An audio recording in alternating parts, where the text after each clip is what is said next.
आप कह रहे हैं गांधी देशभक्त नहीं थे। देखिए गांधी देशभक्त अरे आप पे जवाब नहीं है, आप डिबेट को बिगाड़ना चाहते हैं। आप मेरे तथ्यों पे जवाब दीजिए या नहीं थे। आप मेरे तथ्यों पे जवाब दीजिए। गांधी देशभक्त थे या नहीं थे, मैं आपसे पूछ रहा हूं। गांधी देशभक्त थे, मैं इसको मना नहीं कर रहा हूं। ठीक है, मैं इसको नहीं मना कर रहा हूं। ठीक है, लेकिन तो फिर मेरा जवाब सुन लीजिए आप। पहले मुझे मैं आपके बीच में नहीं बोला था, आशुतोष में बीच में नहीं बोला था तुम्हारे, मेरे बीच में मत बोलो, मेरे बीच में ना बोले, फिर नहीं, फिर मैं डिबेट देखिए, मैं एक सभ्य तरीके से डिबेट करिए, एक सभ्य तरीके से डिबेट करिए। मैं इनके किसी के बीच में नहीं बोला, मेरे बीच में बोलने का कोई अधिकार नहीं है। फिर अगर सभ्य डिबेट होगी, आप में सुनने का मादा होगा, तो मैं डिबेट में बैठूंगा। प्रोफेसर साहब, सबसे अधिक आक्रोश मुझे कोई अपनी राजनीति नहीं बनानी है, आप लोगों को राजनीति बनानी है, मुझे राजनीति नहीं बनानी है। लाया जाए स्टूडियो को। प्रोफेसर साहब, सबसे अधिक आक्षेप देखिए, आक्रोश की बात है, आक्रोश में ना आइए। तो क्या वन साइडेड बात करेंगे और आप तथ्य सुनने को तैयार नहीं है? आप लोगों को राजनीति करनी है, इतिहास मुझे। फिर तो मैं गांधी की हिस्ट्री लेकर और गांधी की बायोग्राफी लेकर बात करूं तो आज शुरू करूं 2029 तक करता हूं। अजीत जी, अगर आपका एम ये है कि आप कमाल हसन को, उसका जो वो कहता है हिंदू आतंकी सही है, कमाल आपने उसका जिक्र नहीं किया। आपने डिबेट शुरू करते हुए नहीं कहा, आपने सिर्फ प्रज्ञा ठाकुर पे बात लाई। प्रज्ञा ठाकुर ने गलत कहा, मैं मानता हूं। कमल हासन ने जो कहा मैंने आपको कह दिया, मैं सहमत हूं, लेकिन मैं कहां से प्रोग्राम। बर्बादी के नारे लगाने वाले देशभक्त है, पत्थर फेंकने वाले देशभक्त है, टुकड़े टुकड़े गैंग देशभक्त है। क्या बात करते हैं आप लोग? बर्बादी का नारा लगाया। क्या बात करते हैं आप लोग? आप गलत शब्द मेरी जुबान में मत डालिए। तीन चीज मैं रिकॉर्ड कर रहा हूं। जिन्होंने, एक मिनट सुन लीजिए, जिन्होंने भारत के खिलाफ नारे लगाए देशद्रोही थे। जिन्होंने कश्मीर, सुन लीजिए, जिन्होंने कांग्रेसी मानते हैं राहुल गांधी जेएनयू में जाकर के सपोर्ट किया। अरे तो उसके लिए राहुल गांधी के घर पे जाके अनशन करिए आप। यहाँ हमारे यहाँ वो बात क्यों उठा रहे? उसके लिए आप जाइए, आप आमरण अनशन कर दीजिए राहुल गांधी के घर पे, वो आप करिए। मुझको जो करना है मैं करूंगा। तो फिर आप वो सवाल जो राहुल गांधी से, आपने मेरा पूरी बात सुनी नहीं और आपने बीच में शुरू कर दिया। हम बीच में नहीं शुरू कर रहे मिस्टर कपिल। मुझे एक दो सवालों का और जवाब दे दे। नहीं, आपने 3 बार खिलाफ प्रदर्शन करिए, मुद्दे पर आते हैं, लेकिन हमको एक ब्रेक का अभी हो जाइए, पानी पीते हैं हम लोग, ब्रेक के बाद वापस लौटते हैं। आक्रोश जरूरी नहीं है, उससे बात नहीं, उसकी बात नहीं है अजीत जी। दिक्कत यह है कि आप लोग राजनीति करना चाहते हैं, हिस्टोरिकल फैक्ट्स पे मुझे गलत साबित कर, मुझे आप गलत 5 किताब में भी, अरे मुझे आप गलत साबित कर, भाई मुझे बिठाया क्यों है? सर लेकिन हम बात कर रहे हैं, मैं उसके आगे जो बात कहने जा रहा था कि हर चीज एक परिप्रेक्ष्य में होती है। पर अभी जाने दीजिए, 1 मिनट वक्त है, आपको जो कहना हो कहिए, जरा समझे आपके नजरिए। देखिए, मैं गांधी बहुत बड़े देशभक्त थे, मैंने इससे बिल्कुल इंकार नहीं किया। मैं एक परिप्रेक्ष्य की बात कर रहा था, जिस परिप्रेक्ष्य में मैं कुछ सवाल पूछना चाहता हूं कि राजनीतिक लोग जो हैं बिना इतिहास के पूरे तथ्यों को देखे हुए, बिना पूरे परिप्रेक्ष्य को समझे हुए बयानबाजी शुरू कर देते हैं। अगर मैं ये सवाल पूछूं कि 47 के अंदर बंटवारा हुआ, उस बंटवारे के अंदर लाखों लोग मारे गए, ठीक है, उन लाखों लोगों का कातिल मैं किसको मानूं? 84 के अंदर दिल्ली के अंदर दंगे हुए, उन सिखों का मैं कातिल किसको मानूं? गांधी जी। सुन लीजिए मेरी बात, मैं गांधी, फिर आप गांधी पे आ रहे हैं। चलिए, मैं एक परिप्रेक्ष्य और मानसिक उसकी बात कर रहा हूं, समझे? अभी भी यह हुआ कि सुप्रीम कोर्ट की अवहेलना करके और फिर जवाब यह दे दिया गया कि मैं तो आवेश में, मानसिकता में कह गया। सिद्धू साहब हैं, एक कत्ल के मुकदमे में है कि मैंने आवेश में मर्डर कर दिया। कहीं चले जाइए और कहिए दूसरे, कहीं चले जाएगी बात नहीं है। हम गांधी और गोडसे की बात कर रहे हैं। गांधी और देखिए, गांधी और गोडसे, देखिए गांधी खाली गांधी नहीं है और गोडसे खाली गोदी नहीं है। गांधी जी की पहली राजनीतिक हत्या मैं मानता हूं तब की गई कांग्रेसियों ने, जब उन कांग्रेसियों ने जिन्होंने उनको पाला पोसा था, पार्टीशन के मुद्दे पे गांधी जी को दरकरार कर दिया। चलिए, अब आखिरी गांधी जी ने कहा था कि पार्टीशन मेरी डेड बॉडी पे होगा। क्यों मान गए? सुनिए, क्यों अब्दुल गफ्फार खान तक का बेवकूफ बना दिया गया? अगर पूर्वी पाकिस्तान बन सकता था, उसने कहा हम पाकिस्तान में नहीं जाना चाहते, उसको क्यों कहा तू जुन्ना की जाके मदद कर? अब जेलों में सड़ गए अब्दुल गफ्फार खान और वली खान उस समय। कह लिया ना, 1 मिनट आपको वक्त। दुश्मन थे या देशभक्त थे? मैंने ये नहीं कहा देश के दुश्मन थे, मैं ये कह रहा हूं कि प्रासंगिकता में कुछ निर्णय जो उस समय लिए गए, वो निर्णय देश के हित में नहीं गए। अब एक और सवाल, आखिरी 30 सेकंड जवाब उस मंत्री से। मैंने उसको अपोज नहीं किया है, लेकिन इसके साथ साथ मैं ये भी कह रहा हूं कि जो कमल हसन ने कहा है हिंदू आतंकवादी, गलत कहा है, उसके ऊपर भी बात करिए। उसके लिए मैं कह रहा हूं, कमल हसन क्या धरना करिए ना, वो सारे अपने आप को प्रगतिशील कहने वाले, सेकुलर कहने वाले, कहां है कमल हसन के स्टेटमेंट के ऊपर? वो 3 दिन उसमें बहुत बहस हुआ। प्लीज टेलीविजन देखिए, आपकी इस पे हुआ होगा साहब, और जगह मैं बहुत देखता हूं, डिबेट में हिस्सा भी लेता हूं। अब आप तो एकदम कुतर्क करके डिबेट को डिरेल करना चाहते हैं, तो माफ करिए, मैंने 2 मिनट वक्त दिया, दूसरे लोगों से बात करने दीजिए। आप भाषा देखिए अपनी, क्या कुतर का आप भाषा मान ही नहीं इस्तेमाल कर रहे। हैं। प्रोफेसर साहब मैं कर आप छोड़िए, मैं डिबेट छोड़ देता हूं आपको। आप क्यों I am not interested with a biased anchor. Professor साहब, जो एंकर बायस होकर के मेरे ऊपर झूठा आरोप लगाए, मैंने क्या कुतर्क दिया है? आपके पास मेरे तर्क का जवाब नहीं है, तो आप मुझे कुतर्क बता रहे हैं। सर मैंने कहा, मैंने उस पर हमारे यहाँ बहस हुई, आप देख लीजिए। मैंने कहा मैंने आपका नहीं देखा, मैंने यही तो कहा कि आप क्या नहीं देखा। आप तो कुतर्क वर्ड यूज कर रहे हैं। अभी भी शांत हो जाइए, बेकारी आप कुतर्क वर्ड यूज कर रहे हैं, समझाने की कोशिश कर रहे हैं। आप कुतर्क वर्ड यूज कर रहे हैं। अंजुम साहब, सर गुस्सा मत अंजुम साहब, आप बड़े हैं हम सब में, गुस्सा मत करिए सर, बार बार वो एंकरिंग आप कर रहे हैं। चलिए जी बोलिए। अब तारी नहीं होता, गांधी ने गलतियां की होंगी और उनकी गलतियों की मिसालें इतिहास भरा पड़ा है। हमने बात यहां से शुरू की कि एक कातिल को, हम संजीदा बात चाहते हैं, एक कातिल जिसने मारा गांधी को, मारने के बाद भी कहा कि अगर गांधी को मारना अगर देशद्रोह है, यदि देशभक्ति पाप है तो मैं मानता हूं मैंने पाप किया और मैंने गांधी को मारकर कोई गुनाह नहीं किया। एक गोडसे की पंक्तियां हैं। अब सवाल उठता है, गोडसे के नाम पर मंदिर है, ग्वालियर में मंदिर है, पुणे में मंदिर है, महाराष्ट्र में मंदिर है, अलग अलग राज्यों में मंदिर है। तो एक कातिल, उसका योगदान, या महात्मा गांधी जो 1915 से लेकर 1947 तक उनको कत्ल करके गोडसे उससे बड़ा हो सकता है क्या? देखिए, गांधी महामानव, उनकी तुलना गोडसे के साथ कभी नहीं की जा सकती है। यदि ऐसी होती है तो वो बिल्कुल ही गलत बात है। लेकिन एक और बात सोचिए कि क्या हम पूरे 130 बिलियन के कंट्री के दोस्त को, वही तो महत्वपूर्ण प्लीज है। देखिए अरे मुकेश जी जरा, हाँ। अब इतनी बड़ी देश में यदि मान लिया जाए कि कुछ 10,000, 10,000, 20,000 लोग इस प्रकार की मानसिकता से बात करें तो वो करने के लिए स्वतंत्र हैं, उनको आप छोड़ दीजिए। ये तो मानिए ना कि इस 130 करोड़ के देश में 129 करोड़ 99 लाख लोग जो हैं वो गांधी को पूजते हैं, उनके लिए वो प्रातः स्मरणीय है। दूसरी बात नहीं, इसमें सिर्फ एक और ऐड कर, कैसे एनालाइज करें उसके 15 साल के बारे में मैंने पढ़ा है गोडसे के बारे में। क्या देश निर्माण में गोडसे ने इतना बड़ा योगदान किया? हिंदू राष्ट्र अखबार निकालना, या गांधी अनशन पर थे, पाकिस्तान को 55 करोड़ दिया जाना था, उससे नाराजगी, और उसके बाद इस हद तक कि गांधी को मारे बिना कुछ नहीं हो सकता, किताबों में इतिहास में दर्ज है। अजीत जी, क्या अमेरिका के अंदर कैनेडी के हत्यारे के बारे में चर्चा होती है क्या? कभी आपने सुना? कभी नहीं सुना होगा आपने। देखिए, ये जो गोडसे के बारे में बार बार जो महिमा मंडन करने की कोशिश की जाती है और गांधी की हत्या को जायज ठहराने की कोशिश की जाती है, प्रेक्ष में देखना पड़ेगा। और मैं जो बात कहने जा रहा हूं, हो सकता है प्रोफेसर साहब को भी बुरी लगे और हो सकता है संगीत जी को भी बुरी लगे। क्या ये तथ्य नहीं है कि 11 सितंबर 1948 को जो सरदार पटेल ने जो चिट्ठी लिखी थी गोलवलकर, जिसमें उन्होंने कहा था कि जिस तरीके से आप लोग जहर बुझे हुए भाषण देते हैं उससे जो माहौल बनता है, उस माहौल ने गांधी जी की हत्या की? क्या उन्होंने इस चिट्ठी में ये नहीं लिखा था कि आरएसएस के लोगों ने मिठाइयां बांटी थी और खुशियां मनाई थी? ये सरदार पटेल की चिट्ठी 11 सितंबर 1948 गोलवलकर को। दूसरी बात, क्या ये सच्चाई नहीं कि सरदार पटेल जब गांधी जी की हत्या हुई थी उप प्रधानमंत्री थे और गृह मंत्री थे और उनके गिरफ्तार किया गया था, 6 महीने जेल में थे, वो छूटते हैं, उसके बाद फिर वो जेल के अंदर जाते। क्या ये सच्चाई नहीं है कि सावरकर को टेक्निकल ग्राउंड पे छूटे थे?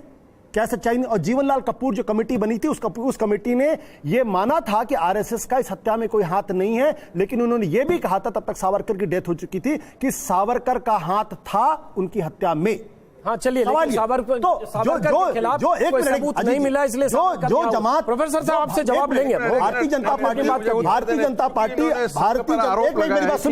मिनट मेरी बात सुनिए।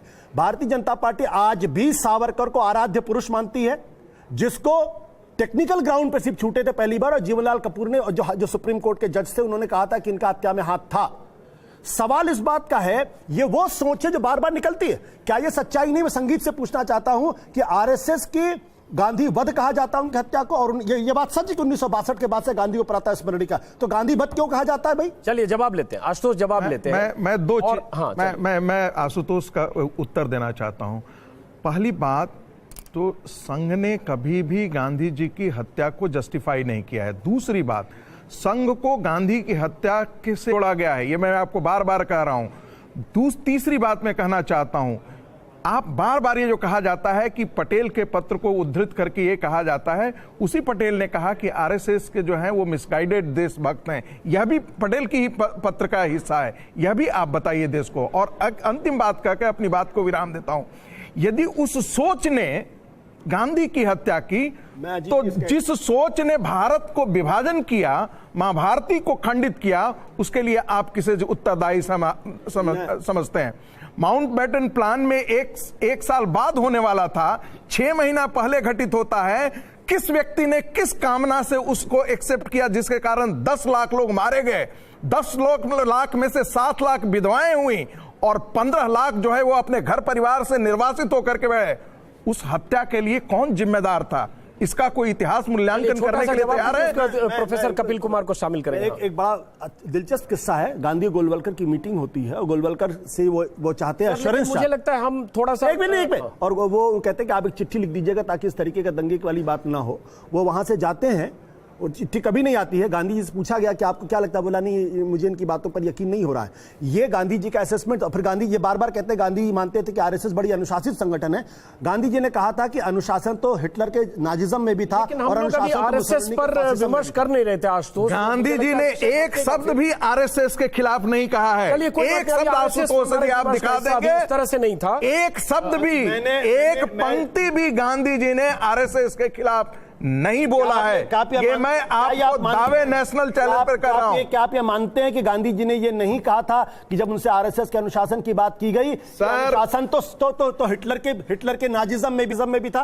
क्या कहा गया है, नहीं कहा गया? कपिल साहब बैठे मुझे कॉन्ट्राडिक्ट। चलिए मैं जरा वापस कपिल साहब के पास ही आता हूं। कपिल साहब, सवाल ये है, ठीक है ऐतिहासिक संदर्भ आप हम सबसे ज्यादा जानते हैं, आप हिस्टोरियन हैं, लेकिन मैं सिर्फ उस सोच की बात सर कर रहा था कि अगर गांधी ने गलतियां की, मान लिया कि गांधी ने बहुत गुनाह किया, मैं उस सोच की बात कर रहा हूं जो सोच कत्ल करती है, जो सोच शंभू रैगर नाम के आदमी का राजस्थान में होता है। आप बिल्कुल सही सवाल उठाते और इसी सवाल को लेकर के कम्युनिस्टों ने लाखों हत्याएं कर दी, आप उस पर प्रश्न नहीं करते। देखिए, मैं हर सोच की बात कर रहा हूं, मैं हर सोच की नहीं चिंतामणि जी, चाहे वो सोच दिल्ली में सिखों की हत्या हुई वो भी वो सोच है, चाहे वो कहीं भी दंगाई मानसिकता की सोच, हर सोच की बात करता हूं जिस सोच का अंजाम कत्ल होता है, बेगुनाह की हत्या होती है। अरे आशुतोष जी, मलयाना की भी बात करिए, फिर आपके पास आऊंगा सर, जरा मलयाना की भी बात करिए और भिवंडी की भी बात करिए, भागलपुर की भी बात करिए। एक पिक एंड चूज जो करते हैं ना, भागलपुर की बात करिए, मलयाना की बात करिए, भिवंडी की बात करिए, अहमदाबाद की 1990 की बात कीजिए। आप 2002 दंगे की बात क्यों नहीं करेंगे? आप 19 मलयाना की बात क्यों नहीं करते? भागलपुर 2002 के दंगों की बात यही आपकी राजनीति आ जाती है, यही राजनीति आ जाती है आपकी, यही आपकी राजनीति आ जाती है। मलयाना भूल जाएंगे आप, भागलपुर भूल जाएंगे आप? नहीं भूलूंगा। अरे छोड़िए, इससे क्या हुआ फिर विषय से भटक रहे। एक मिनट, प्रसाद मुखर्जी नहीं होते तो आज का बंगाल नहीं होता। बंगाल नहीं होता, आसाम का एक बहुत बड़ा हिस्सा जिस देश का हिस्सा नहीं होता, तो बंगाल को कैसे बचाया है? अरे पूरा इतिहास पढ़ के आया करें, फिर बहस किया करेंगे। चिट्ठी लिखी थी कि नहीं लिखी थी? अरे आप बहस करके यार, आप तो बहुत हो गए। क्विट इंडिया मूवमेंट क्या गांधी ने सपोर्ट किया? गूगल का इतिहास मत पढ़ाया करो आप हमें। आपको मालूम है कि क्विट इंडिया मूवमेंट के लिए गांधी पहले तैयार नहीं थे? आपको मालूम है आशुतोष की क्विट इंडिया वाले तैयार नहीं थे? देखिए मैं तो कह रहा हूं, मैं तो आप ऐतिहासिक तथ्यों पर डिस्कशन कर लीजिए। चिट्ठी नहीं, आप ऐतिहासिक है पहले। प्लीज, अब वक्त कम है, 5 मिनट। एक सवाल मैंने पूछा था, इनसे जवाब लेते हैं, छोटा सा जवाब प्रोफेसर साहब। मैं सिर्फ उस सोच की बात कर रहा हूं। मैं सोच की बात कर रहा हूं। सोच जो है परिस्थितियों से बनती है। उस परिस्थिति के अंदर कोई अपना मानसिक संतुलन खो बैठता है, कोई मानसिक संतुलन से बात करता है। 2 चीजों पे मैं इसका आपका ध्यान दिलाऊंगा। आर.के. करंजिया ने 60 के दशक के अंदर एक पूरी सीरीज ब्लिट्स के अंदर निकाली थी गांधी मर्डर को लेकर के और गोडसे को लेकर के, और गोडसे को क्रिटिसाइज किया था। लेकिन उसके अंदर उन्होंने जो डॉक्यूमेंट्स सामने रखे थे कि कांग्रेस के कई लीडर्स को ही पता था, इंटेलिजेंस रिपोर्ट्स थी कि गांधी की हत्या होने वाली है, गांधी पे पहले अटेम्प्ट हो चुका था, 10 दिन पहले हो चुका था, नहीं उससे पहले भी क्या किया। और मैं आपको इसका एक बहुत 2 उदाहरण वर्तमान के देकर के इस बात को खत्म करना चाहूंगा। राजीव गांधी जी की नृशंस हत्या हुई, उसके बाद में आपको याद होगा कि एक वन आइड जैक था श्रीनिवासन, जो 8 साथियों के साथ जिसने साइनाइड खा करके और आत्महत्या कर ली। क्यों उसको पकड़ नहीं पाए? असली कॉन्स्पिरेसी दबा दी गई। दूसरा सवाल उठा रहा हूं, किसी भी प्रजातंत्र के अंदर मुकदमे के अंदर जिसके सामने कत्ल होता है उसे गवाह के तौर पे पेश किया जाता है। इंदिरा गांधी जी के कत्ल के अंदर धवन उनके 6 फीट पीछे चल रहे थे और वो फिल्म प्रोड्यूसर जो है उनकी पूरी फिल्म बना रहा था जहां से वो निकल के चली थी, उनको पेश नहीं किया गया। तो बहुत सी कॉन्स्पिरेसी अनर्थ रहती है इतिहास के अंदर और इतिहास एक दिन भूलेगा। ऐसा नहीं लग रहा है आप मेरी बात को गलत साबित कर दीजिए। कोई आदमी अगर तेज बोले तो बातें उसको मेरी ज्यादा गलत साबित कर दीजिए। मौका देंगे बोलने का। लेकिन विषय नहीं, अब विषय से भटक के मैं विषय से नहीं भटका हूं। राजीव गांधी मैंने मनोवृत्ति और मानसिकता फिर की बात ऑपरेशन की ब्लू है। स्टार चले जाए तो फिर कहां चले जाएंगे? श्रीमान जी, ये भी एक मानसिकता थी कि बड़ा पेड़ गिरता है तो धरती हिलती है, गलत थी। लाखों मारे जाते हैं। 4 दिन तक हमने नहीं करेंगे। गुजरात दंगों के बारे में अरे आप मलियाना की बात करो ना, होती है, बात करो ना। ये जो आपको गुजरात याद है, गोधरा याद नहीं है, आपको मलियाना याद नहीं है, कपिल साहब मैं आपको भागलपुर याद नहीं है। मैं आपसे ज्यादा तेज बोल सकता हूं, माफ करिए। आप मुझसे ज्यादा तेज बोल ही रहे हैं। आप मुझसे ज्यादा तेज बोल ही रहे हैं क्योंकि आप पे जवाब नहीं है। सेलेक्टिव हो जाएंगे। आप मोदी जी के उस वक्तव्य की बात नहीं करेंगे कि हर क्रिया की प्रतिक्रिया होती है, बराबर होती है। क्यों नहीं करेंगे बात उसकी? सेलेक्टिव करेंगे आप, सेलेक्टिव से भी काम चलेगा। अगर 2001 मिनट संगी जी, आशुतोष 1 मिनट, मैं कहता हूं कि आइए भागलपुर की चर्चा करते हैं, अलीगढ़ चर्चा करते हैं, मलियाना करते हैं, 2082 की भी बात करते हैं। बिल्कुल कीजिए, बिल्कुल कीजिए, नहीं बिल्कुल करना कीजिए। चर्चा। लेकिन आप कोदरा में मारे गए कार सेवकों के डिफेंस में खड़े होते हैं कि कोदरा में मारे गए कार सेवकों के लिए आशुतोष आप खड़े होते हैं। चर्चा करते हैं, लोगों की हत्या होती है। आपको नहीं मालूम है कि 240 हिंदू भी पुलिस की गोलियों से मारे गए थे। इसके बावजूद भी आप नरेंद्र मोदी को अपराधी और कटघरे में खड़े करने की कोशिश करते हैं। आप मूल्यांकन उसका नहीं करते हैं। अदालत में मुकदमा चला, मैं थोड़ी कह रहा हूं, वो तो अदालत में मुकदमा चला। अदालत में मुकदमा चल रहा और बात है, लेकिन आप कटघरे में जिसके खिलाफ एक FIR नहीं हो उसके खिलाफ आपने इतना ज्यादा आपने अभियान चलाया। गोडसे की जो अदालत में मुकदमा चला, आज भी टेररिस्ट डिक्लेयर करने के लिए UN में 10 साल लग गए। हिंदुस्तान में आतंकवादी किसको डिक्लेयर किया जाएगा? जिसे कोर्ट कहेगा। कई बार गवर्नमेंट भी आतंकवादी डिक्लेयर करती है, कोर्ट छोड़ देता है। क्या गोडसे मर्डरर था, कातिल था, लेकिन गोडसे को आतंकवादी नहीं कहा कोर्ट ने। जो कमाल हसन बोल रहा है कि हिंदू आतंकवादी था, गलत था। कमल हसन अगर हिंदू आतंकवादी बोल रहे हैं, गलत बोल रहे हैं। चलिए कोर्ट के जजमेंट में नहीं है। अजीत जी, एक बात कहूंगा कि हिंदू आतंकवादी कहने बहुत तकलीफ होती है, मुस्लिम आतंकवादी कहने तकलीफ नहीं होती। क्योंकि इस्लाम और आतंकवाद पर्याय है। देखिए, पर्याय आप कहते हैं कि आतंकवादी, इसलिए आप कहते हैं कह रहा हूं आशुतोष, क्योंकि आतंक का शास्त्र है आपकी, इस्लाम में वहाबिज्म का शास्त्र है नहीं है। जिस दिन ISI साहब के सिर पे बैठ जाएगा तब पूछूंगा। आप एक्सेप्शन को लॉ में आप ISI साहब के सिर पे बैठ जाएगा। गलत है और आप दुनिया के तथ्य आपके साथ नहीं है। आपके पास दुनिया में जितने भी संघर्ष हैं उसका दस्तावेज आप नहीं जानते।